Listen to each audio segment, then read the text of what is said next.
Laibo maragzak hukumu mukumuno mutangai narnani bagai samung klaitongo hapang. Bosonto tero apte heno kok saka montri okra. Laibo maragzak hukumu mukumuno mutangai narnani bagai sekangai samung klaitongo hapang. Kokti shalo haste biribni bosonto tero apte heno kok saka hastini montri okra Professor Dr. Manik Saha. O pandawo bonokaribo faimanjakmani nukjaka.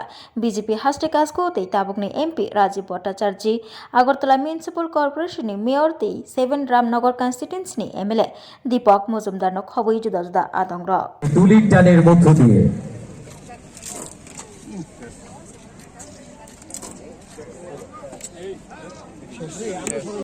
সাথে হোলির একটা বিরাট সম্পর্ক।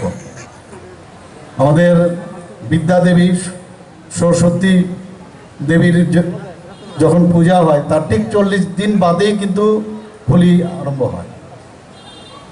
এখন সেই আমরা জানি হোলিকা যিনি রাক্ষসী ছিল তাকে নিধন করার পরেই যখন সমাজের জন্য খুবই ক্ষতিকারক ছিল, মানুষের জন্য একটা ক্ষতিকারক রাক্ষসী ছিল, তাকে যখন নিধন করা হয় তখন হোলির মাধ্যমে হোলিকার থেকে কিন্তু হোলির সৃষ্টি হয়। আমরা সবাই জানি বিষয়গুলো, কিন্তু আজ থেকে প্রায় 100 বছর আগে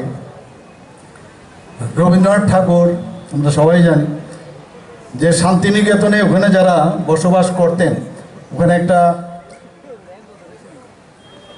ওখানে উনি একটা সম্মেলন করেন। সেই সম্মেলনে এই বসন্তকাল এবং এই হোলি সেটাকে একসাথে করে সেখানে এই যে বসন্ত উৎসব উনি পালন করেন। তারপর থেকে কিন্তু আমরা আস্তে আস্তে করে সব জায়গায় এই বসন্ত উৎসব শুরু হয়।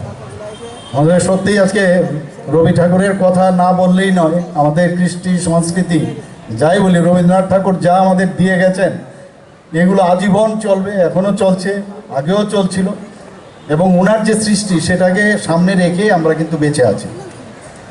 এখানে ত্রিপুরাতে মহারাজা বীরচন্দ্র মাণিক্য বাহাদুর, মহারাজা বীর বিক্রম কিশোর মাণিক্য বাহাদুর, উনাদের সময়েও ত্রিপুরা রাজন্য আমলেও কিন্তু এই রাজমহলেও কিন্তু এই বসন্ত উৎসব হয়। আমরা যদি পুরনো সমস্ত ক্যাসেট বা এগুলো আমরা দেখি উনাদের সম্পর্কে, মানে জাতি জনজাতি সবাই কিন্তু এই রাজ বাড়িতে গিয়ে এই ধরনের উৎসব এখানে হয়েছে।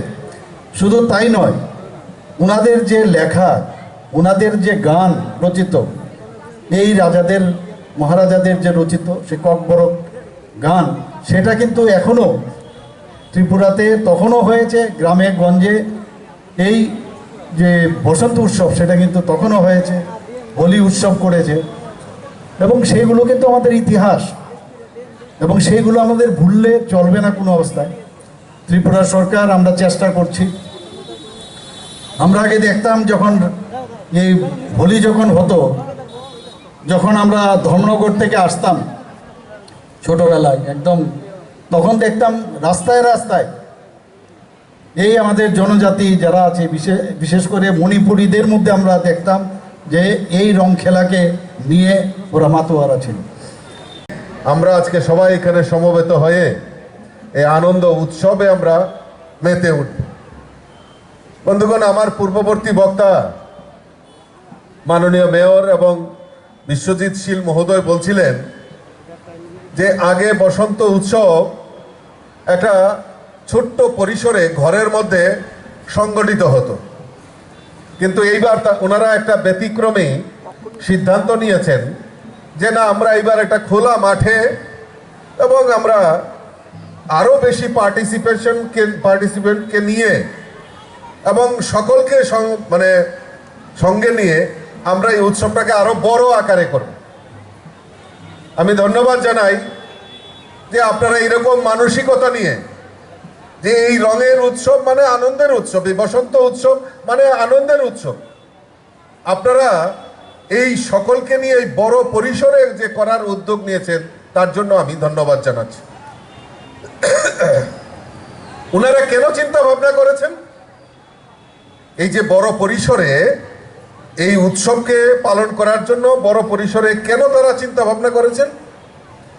কারণ তারা চিন্তা ভাবনা করেছেন যে না, এই রাজ্যের মধ্যে যে শান্তি এই রাজ্যের মধ্যে, আমাদের রাজ্যের সরকার মাননীয় মুখ্যমন্ত্রীর উদ্যোগে যে সরকার, এই সরকার মানুষের জন্য এত কাজ করছেন এবং শান্তি শৃঙ্খলা সবচেয়ে প্রায়োরিটি বেসিসে ল অ্যান্ড অর্ডারকে প্রাধান্য দিয়ে আমাদের সরকার যে কাজ করছে, তাতে আমরা দৃঢ় বিশ্বাস যে এত বড় পরিসরেও আমরা যদি বসন্ত উৎসব করি তাহলে এখানে কোনো রকম অসুবিধা, মানুষের মধ্যে আরও আনন্দ বেশি করে যে প্রসারিত করা হবে, তার একটা তারা নিশ্চিত করেছে যে না, ত্রিপুরা রাজ্যে ল অ্যান্ড অর্ডার ঠিক রয়েছে, আইনের শাসন রয়েছে, মানুষ খোলা মনে আনন্দ করতে পারবে, তার আত্মবিশ্বাস জন্মেছে। তার জন্য আমাদের রাজ্যের মাননীয় মুখ্যমন্ত্রীকে ধন্যবাদ জানাই। এরকম পরিস্থিতি, এরকম পরিবেশ আপনি সেখানে তৈরি করেছেন। আমরা